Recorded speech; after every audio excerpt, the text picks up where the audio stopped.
रघुपुर राज्य के रामपुर गांव में वंश नाम का एक गरीब लकड़हारा रहता था। वह हमेशा अपनी किस्मत को कोसता रहता था। एक दिन गांव का व्यापारी अपनी हवेली के अंदर बैठा था, तभी वंश वहां आ पहुंचा।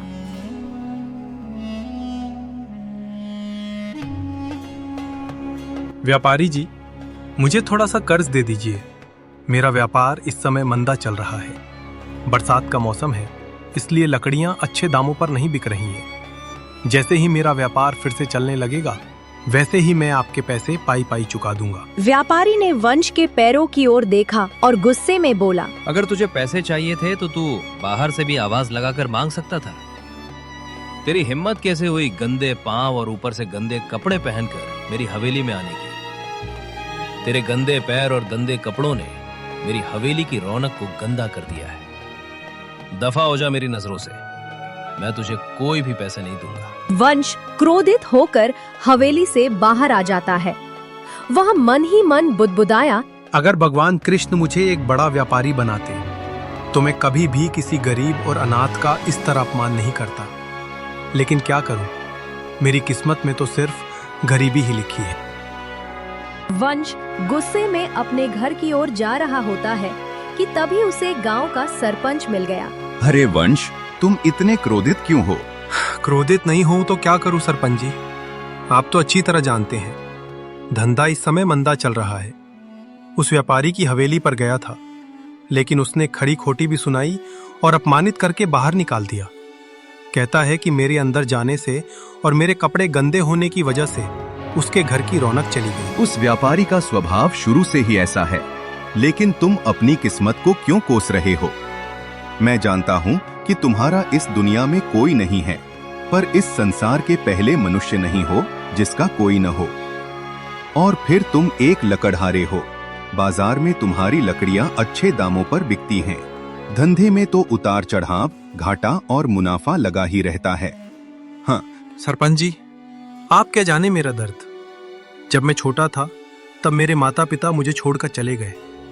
आज मैं इतना बड़ा हो गया हूँ, लेकिन तब से अब तक गरीबी में ही जी रहा हूँ। मुझे तो ये भी नहीं लगता कि मेरे जीवन में कभी मेरा ब्याह हो पाएगा। इसी सिलसिले में मैं तुमसे मिलने आ रहा था वंश। हमारे ही गांव की एक अनाथ लड़की है अनु। वह सुंदर भी है और सुशील भी। मैं तुमसे उसी के बारे में बात करने आया हूँ। अगर तुम चाहो तो मैं तुम्हारी बात उससे कर सकता हूँ। सरपंच जी, फिर देर मत कीजिए। कहीं अनु को कोई और पसंद आ गया तो मैं जीवन भर कुंवारा ही रह जाऊंगा। मैं तो अनु से बात करके ही आया हूँ। वह तो तैयार है। कल मंदिर में तुम्हारा विवाह संपन्न करवाया जाएगा। अगले दिन वंश और अनु का विवाह मंदिर में करवा दिया जाता है। कुछ दिन ऐसे ही बीत गए, लेकिन अनु भी वंश की ही तरह अपने आप को और अपनी किस्मत को कोसती रहती थी। सोचा था ब्याह के बाद खुशहाली देखने को मिलेगी, लेकिन मेरी सारी उम्मीदों पर पानी फिर गया। जब मैं पैदा हुई तब मेरे माता पिता गरीब थे और उसी गरीबी में उनका स्वर्गवास हो गया। अब पति भी गरीब मिला है। लगता है मेरा सारा जीवन ऐसे ही बीतेगा। अनु, जिस तरह तुम अपने भाग्य को दोष दे रही हो, उसी तरह मैं भी अपने भाग्य को दोष देता रहता हूँ। आखिर भगवान कृष्ण ने मुझे धनवान क्यों नहीं बनाया? मुझे भी भगवान से यही शिकायत रहती है। इतना कहकर वंश कुल्हाड़ी लेकर वहां से गुस्से में जंगल की ओर चला गया और वहां लकड़ियां काटने लगा। तभी वहां एक दूसरा लकड़हारा आया। अरे भाई वंश, इतनी तेज कुल्हाड़ी का वार पेड़ों पर क्यों कर रहे हो? क्या पेड़ को पूरी तरह काट डालोगे? अरे मेरा बस चले तो सारी दुनिया को काट डालूं, लेकिन क्या करूं, मेरी किस्मत ही ऐसी है। अरे क्या हुआ भाई वंश, तुम इतने क्रोधित क्यों हो? वंश ने सारी घटना बता दी और कहा, अब तुम ही बताओ, क्या मेरा सारा जीवन ऐसे ही गरीबी में जाएगा? दूसरे लकड़हारे ने कुछ सोचा, फिर बोला, देखो वंश, पास के जंगल में एक पेड़ के पास एक साधु महाराज वहां साधना में बैठे हैं। वे किसी एक जगह ज्यादा देर तक साधना नहीं करते। सुना है उनके पास दिव्य शक्तियों का भंडार है। कुछ दिन पहले हमारे गांव का केदार नाम का एक गरीब आदमी उनके पास गया था। पता नहीं साधु महाराज ने उसे क्या उपाय बताया। उसकी हालत सुधर गई और वह बहुत धनवान हो गया। मैंने तो यह भी सुना है कि उनसे मिलकर बहुत लोगों का भाग्य बदल गया है। अरे भाई, तुमने ये बात पहले क्यों नहीं बताई? अब सारा काम बाद में करूंगा। पहले साधु महाराज से मिलूंगा और पूछूंगा, क्या मेरे भाग्य में ऐसे ही गरीबी लिखी है या फिर धन भी लिखा है? इतना कहकर वंश तेज रफ्तार के साथ साधु महाराज की ओर बढ़ चला। कुछ समय बाद वंश साधु महाराज के पास पहुंच गया। साधु महाराज अकेले और साधना में लीन थे। वंश के आने की आवाज सुनकर उन्होंने आंखें खोली और रहस्यमय अंदाज में मुस्कुराते हुए कहा, वत्स, तुम अपने भाग्य को हमेशा दोष क्यों देते हो? महाराज, इसका मतलब यह है कि आप चमत्कारी साधु हैं। मैं केवल ये जानने के लिए आया हूँ, क्या मेरे भाग्य में गरीबी ही लिखी है या फिर धन भी लिखा है? ये तो तुम्हारे कर्मों पर निर्भर करता है बेटा। जैसे कर्म होंगे वैसा ही तुम्हारा भाग्य होगा। महाराज, मैं कुछ समझा नहीं। मेरी बात ध्यान से सुनो। हमें कभी भी ईश्वर के फैसलों पर शक नहीं करना चाहिए, बल्कि ये सोचना चाहिए कि ईश्वर जो भी करता है वो हमारे लिए ही अच्छा होता है, इसीलिए करता है। अगर उसने तुम्हारे जीवन में सिर्फ गरीबी ही लिखी है तो विश्वास करो, ये गरीबी ही तुम्हारे लिए बेहतर है। हो सकता है धन आने की वजह से तुम पूरी तरह घातक बन जाओ, क्रूर बन जाओ, या फिर इतने बुरे बन जाओ कि तुम्हारा जीवन ही नष्ट हो जाए और मृत्यु के बाद तुम नरक में जाओ। यह सब सुनकर वंश पूरी तरह क्रोधित हो गया। भला ये कौन सी बात हुई? मुझे बस ये बताइए कि क्या मेरे भाग्य में धनवान बनना लिखा है या नहीं लिखा है? मैं ये जानता हूं बेटा कि तुम एक गरीब लकड़हारे हो, लेकिन तुम इतने भी गरीब नहीं हो। तुम्हें ईश्वर ने सब कुछ दिया है, हाथ, पैर, आंख, नाक। तुम कभी भूखे भी नहीं रहते। वास्तव में तुम्हें भगवान का शुक्र अदा करना चाहिए कि भगवान ने तुम्हें कभी भूखा नहीं रखा। भगवान ने तुम्हें स्वस्थ बनाया है, जिससे तुम मेहनत कर सकते हो, और उस मेहनत के बाद जो भोजन ग्रहण करते हो वो भोजन स्वादिष्ट लगता है। क्या यह तुम्हारे लिए पर्याप्त नहीं है? यह सुनकर वंश और भी क्रोधित हो उठा। महाराज, मुझसे पहेलियां मत बुझाइए। मुझे बस ये बताइए, क्या मेरे भाग्य में धनवान बनना लिखा है या नहीं? लिखा है बेटा, लिखा है। अब मैं तुम्हें खुलकर बताता हूं। अगर तुम अपना जीवन साधारण लकड़हारे की तरह व्यतीत करते रहोगे तो सुखी रहोगे। धनवान बनने के बाद तुम पूरी तरह क्रूर हो जाओगे, और तुम्हारी पत्नी, जो कि तुम्हारी ही तरह है, वो भी घमंडी हो जाएगी, और तुम दोनों अपना जीवन बर्बाद कर लोगे। तो अब तुम ही फैसला करो कि तुम क्या चाहते हो।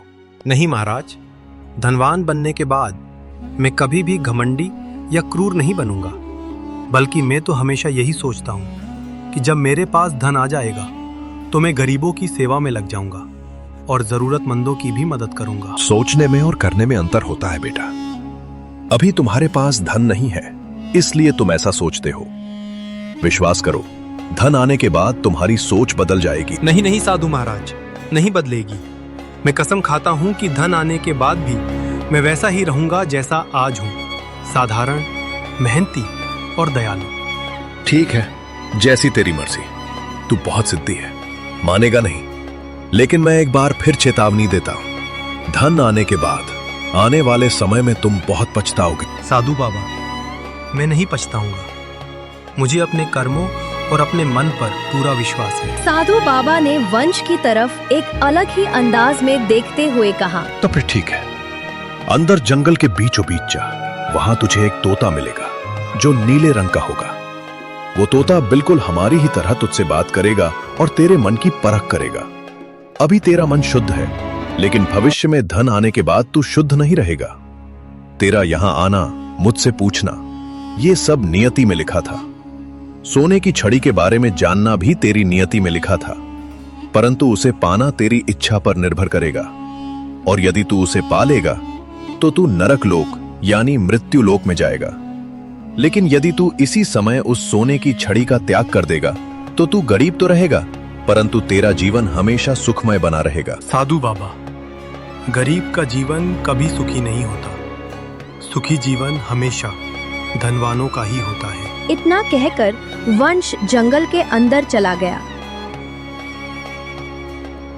बहुत देर तक जंगल में भटकने के बाद अचानक उसके कानों में एक स्त्री की आवाज टकराई। कौन हो तुम?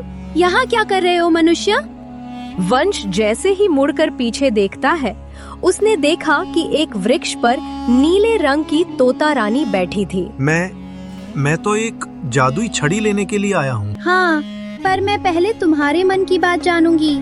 इतना कहकर उस तोते ने अपनी जादुई शक्तियों से वंश के मन की सारी बातें जान ली। तुम्हारे मन में कोई लालच नहीं है, तुम्हारा मन शुद्ध है। फिर उसने जादू से वहाँ एक छड़ी प्रकट की और वंश ने वह छड़ी ले ली।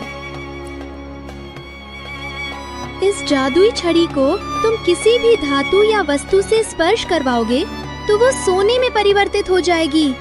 लेकिन एक बात याद रखना, धनवान बनने के बाद जरूरतमंदों और गरीबों की हमेशा मदद करते रहना। जिस दिन तुम क्रूर बनोगे और जब तुम्हारी क्रूरता चरम सीमा पर पहुंच जाएगी, उसी दिन मैं तुमसे ये जादुई छड़ी ले लूंगी और तब तुम्हें ऐसा दंड मिलेगा जो बहुत ही कष्टदायक होगा। वंश हल्की सी मुस्कान के साथ वहाँ से अपने घर की ओर चल पड़ा। कुछ ही देर में वंश अपने घर पहुँच गया और सारी घटना अपनी पत्नी अनु को बता दी। ये बहुत अच्छी बात हुई। अब हमें गरीबी का सामना नहीं करना पड़ेगा। कुछ ही दिनों में वंश अपने गांव का सबसे अमीर व्यक्ति बन गया। अब वंश के पास आलीशान बंगला, नौकर चाकर सब मौजूद थे। वंश खुले मन से गरीबों की मदद करने लगा। यह बात गांव के व्यापारी को पसंद नहीं आई। मुझे तो समझ ये नहीं आ रहा कि आखिर एक मामूली लकड़हारे के पास इतना धन कहां से आ गया। अब मुझे वंश से मिलना ही होगा और उसे अपनी ओर खींचना होगा। वंश अब इस गांव का सबसे धनवान व्यक्ति बन गया है और धनवान व्यक्ति से मित्रता का हाथ बढ़ाना तो मेरा पेशा है। व्यापारी सीधे वंश की हवेली में चला गया। व्यापारी को देखकर वंश हैरान रह गया। अरे, आप मेरे पास क्यों आए हैं? अब तुम मेरी बराबरी की हो, इसलिए मुझे तुमसे मिलना ही था। याद है जब मैं आपकी हवेली गया था तब आपने मुझे अपमानित करके बाहर निकाल दिया था। अरे वंश, तुम चाहो तो मुझे भी अपमानित कर सकते हो। मैं तुम्हारी तरह नहीं हूँ। अब बताओ किस कार्य से आए हो? देखो वंश, तुम अब धनवान बन चुके हो, मुझे इस बात की खुशी है, लेकिन तुम जिस तरह इन गरीबों की मदद कर रहे हो ये कुछ ठीक नहीं है। मैं गरीबों की जमीन और घर पर कब्जा करता हूँ और तुम उनका सारा कर्ज चुकाकर उनकी जमीन उन्हें वापस दिलवा देते हो। अगर तुम ऐसा ही करते रहोगे तो इन गांव वालों की नजर में तुम्हारा मान सम्मान क्या रह जाएगा। धन आने के बाद व्यक्ति की चाहत होती है पूरे राज्य में शासन करने की। अब हम कोई राजा महाराजा तो है नहीं, हम तो गांव के रहने वाले हैं, तो क्यों ना हम गांव के ही लोगों पर शासन करें। व्यापारी की बातें सुनकर वंश गहरी सोच में डूब गया। उसके मन में उथल पुथल मच गई। एक ओर साधु बाबा की चेतावनी गूंज रही थी, तो दूसरी ओर धन और सत्ता का नशा धीरे धीरे उसके मन को अपनी ओर खींचने लगा। अभी तुम यहाँ से जा सकते हो, मैं सोच समझकर तुम्हें जवाब दूंगा। मैं अपनी पत्नी अनु से पूछे बिना कुछ भी नहीं करता। व्यापारी वहां से चला गया। कुछ देर बाद अनु वहां आई। वंश ने अनु को सारी घटना बता दी।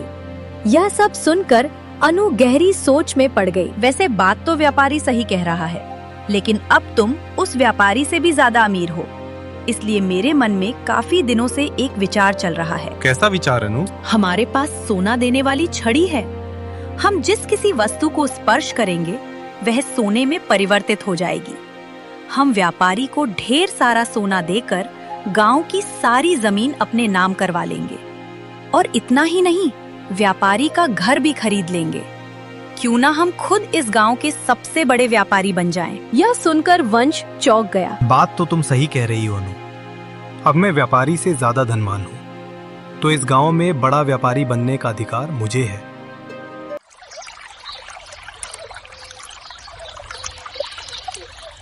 अगले दिन वंश व्यापारी के पास गया और अपने अंदर की सारी बातें बताकर उसके सामने ढेर सारा धन रख दिया। मैं तुम्हें इतना सोना दे रहा हूँ कि तुम कहीं भी किसी भी गांव में जाकर अपना सारा जीवन आराम से व्यतीत कर सकते हो। व्यापारी इतना धन देखकर अत्यंत खुश हो गया।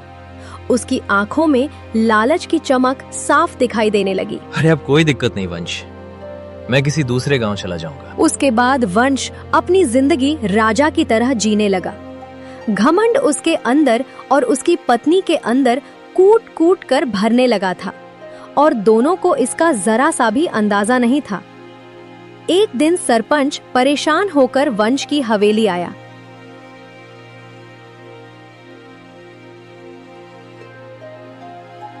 अरे सरपंच जी, आप इस गांव के सरपंच हैं, कम से कम अपने पेड़ साफ करके तो आते। देख नहीं रहे हैं आप? आपके गंदे कपड़ों और पैरों से मेरी हवेली गंदी हो गई है। अरे वंश, तू तो बहुत बदल गया है। याद है तुम्हें, कुछ दिन पहले उसी व्यापारी ने भी तुम्हें इसी तरह अपमानित करके बाहर निकाला था। तब तू अपनी किस्मत को कोसा करता था। आज तुझ में और उस व्यापारी में क्या अंतर रह गया है? सच यह है कि व्यापारी की सारी संपत्ति खरीदकर अब तू खुद को ही व्यापारी समझने लगा है। पहले तो तू गरीबों की मदद किया करता था, लेकिन अब तू भी गरीबों पर अत्याचार करने लगा है और उन्हें कष्ट देने लगा है। अपने काम से काम रखो सरपंच जी। अगर तुम ये सोचकर आए हो कि मैं गरीबों की जमीन उन्हें फोकट में वापस कर दूं, तो ये बिल्कुल नहीं होगा। व्यापारी ने उन पर जो चक्रवृद्धि ब्याज लगा रखा था, वो तो उन्हें चुकाना ही होगा। सरपंच क्रोधित होकर वहां से चला गया। वहीं दूसरी ओर अयोध्या नगर के राजा वीर अपने पुत्र को लेकर बहुत चिंतित थे। तभी राजा वीर के राजगुरु वहां आए। महाराज, मैंने सारे उपाय करके देख लिए हैं, लेकिन कुछ भी असर नहीं हुआ। यह सुनकर राजा थोड़ा क्रोधित हो गया। क्या मतलब? आपने कहा था कि आप चमत्कारी शक्तियों का ज्ञान रखते हैं और ऐसी औषधि तैयार कर सकते हैं जिससे मात्र पीने से ही मेरा पुत्र स्वस्थ हो जाएगा। महाराज, मैंने ऐसी औषधि तैयार तो कर दी है, पर मुझे अपनी शक्तियों का बहुत अधिक प्रयोग करना पड़ा है। अब मैं उस औषधि को सोने में परिवर्तित नहीं कर सकता महाराज। राजा वीर और अधिक क्रोधित हो गया। दरअसल महाराज, जो औषधि मैंने तैयार की है, बस उस औषधि को सोने की भस्म में बदलना आवश्यक है। मैंने हमारे पास मौजूद सोने के रत्नों से बनाने का प्रयास किया, परंतु मैं उसमें नाकामयाब रहा। महाराज, उस औषधि को किसी दिव्य शक्ति से ही सोने की भस्म में बदला जा सकता है, और वो शक्ति मेरे पास नहीं है महाराज। राजा वीर उठ खड़ा हुआ और बोला, जाओ, जाकर ऐलान कर दो, यहाँ जो भी व्यक्ति इस तरह का जादू कर देगा, उसे मैं मुंह मांगा इनाम दूंगा। राजगुरु गांव में जाकर पूरे राज्य में राजा के आदेश का ऐलान कर दिया। वंश अपनी हवेली में बैठा था कि तभी उसकी पत्नी अनु अब महारानी सी ठाठ से चलती हुई आई और बोली, क्या तुमने महाराज का ऐलान सुना? कौन सा ऐलान प्रिय? अनु ने जो सुना था वह सारी घटना वंश को बता दी। महाराज का पुत्र बीमार है। राजगुरु ने एक विशेष औषधि बनाई है, लेकिन उसका सोने की भस्म में परिवर्तित होना बहुत जरूरी है। तभी महाराज का पुत्र बीमारी से स्वस्थ हो सकता है। हमारे पास तो ऐसी छड़ी है, हम जिस भी वस्तु को स्पर्श करते हैं वह सोने में परिवर्तित हो जाती है। महाराज ने मुंह मांगा इनाम देने का ऐलान किया है। हमारे पास तो इतना सोना है कि जिसकी कल्पना करना भी मुश्किल है। राजा वीर हमें क्या इनाम देगा? अगर वो सच में देना ही चाहता है तो उसे अपना राज्य हमें देना पड़ेगा, तभी हम उसकी मदद करेंगे। मेरे मन में भी यही विचार आया था। चलो हम दोनों महल चलते हैं और यही शर्त राजा वीर के सामने रखते हैं। वंश बहुत खुश हो गया और अपनी पत्नी के साथ अयोध्या नगर के महल की ओर चल दिया। राजा वीर अपने पुत्र कृष्ण के पास बैठा था। वंश और अनु दोनों महल में प्रवेश करते हैं। महाराज, मेरे पास ऐसी छड़ी है कि अगर मैं किसी भी वस्तु को स्पर्श करता हूँ तो वह सोने में परिवर्तित हो जाती है। मैं उस औषधि को सोने में बदल सकता हूँ, पर मेरी एक शर्त है। कैसी शर्त? शर्त यह है, आपको मुझे पूरा राज्य सौंपना होगा। ये सुनकर राजा वीर के पैरों तले जमीन खिसक गई। ये कैसी शर्त है? अगर मैं अपना पूरा राज्य तुम्हें सौंप दूंगा तो मैं कहाँ जाऊंगा? मेरे राज्य की प्रजा मुझसे बेहद प्रेम करती है। मैं उन्हें छोड़ नहीं सकता। तो फिर ठीक है, अगर आपको यह फैसला मंजूर नहीं तो आपको आधा राज्य मुझे देना पड़ेगा। क्या आप इसके लिए तैयार हैं? ठीक है, मैं अपने पुत्र की खातिर ये करने को तैयार हूं। तो फिर बताइए, वह औषधि कहाँ है? राजगुरु वंश को औषधि के पास ले गया। वंश ने जैसे ही उस छड़ी से औषधि को स्पर्श किया, वो तुरंत सोने में बदल गई। राजगुरु ने वो औषधि महाराज के पुत्र को खिला दी। तुरंत ही कृष्ण ठीक हो गया। राजा वीर बहुत खुश हो गया और उसी दिन वंश और अनु को अयोध्या नगर का आधा राजपाट सौंप दिया गया। वंश और अनु राजसी जीवन जीने लगे।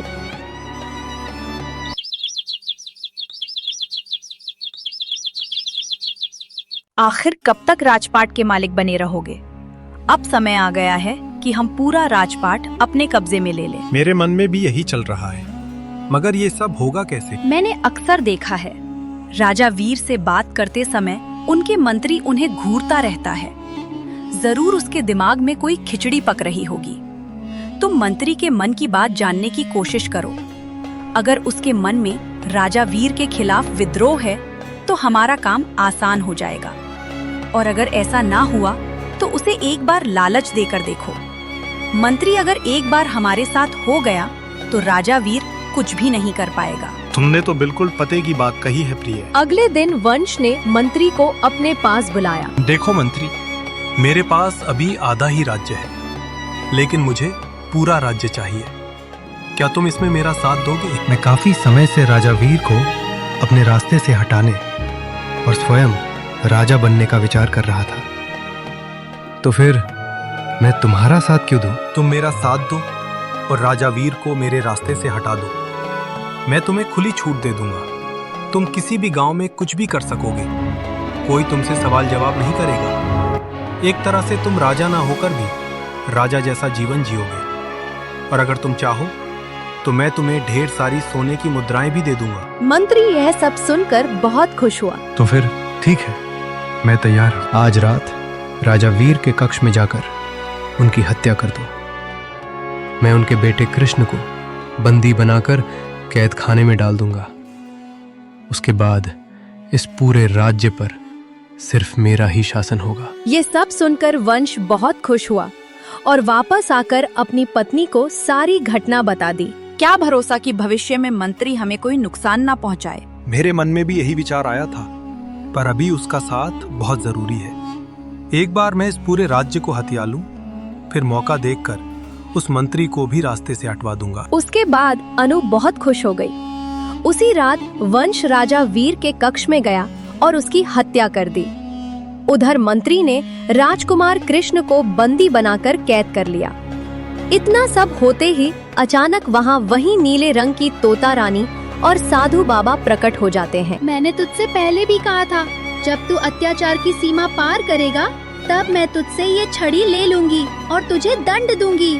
तू चाहता तो धनवान बनने के बाद भी गरीबों की मदद करके सुखी रह सकता था, लेकिन लालच और तेरी इस पत्नी ने तुझे अंधा बना दिया। तू एक ईमानदार लकड़हारे से एक हत्यारा बन गया। ये सुनकर वंश की रूह कांप उठी। तभी वह तोता रानी अपनी दिव्य शक्ति प्रकट करती है। एक तेज प्रकाश फैलता है और पल भर में वंश तथा अनु दोनों भस्म हो जाते हैं। अहंकार, लालच और अत्याचार का अंत यही होता है। जो शक्ति ईश्वर देता है वह सेवा के लिए होती है, न कि शासन और हत्या के लिए।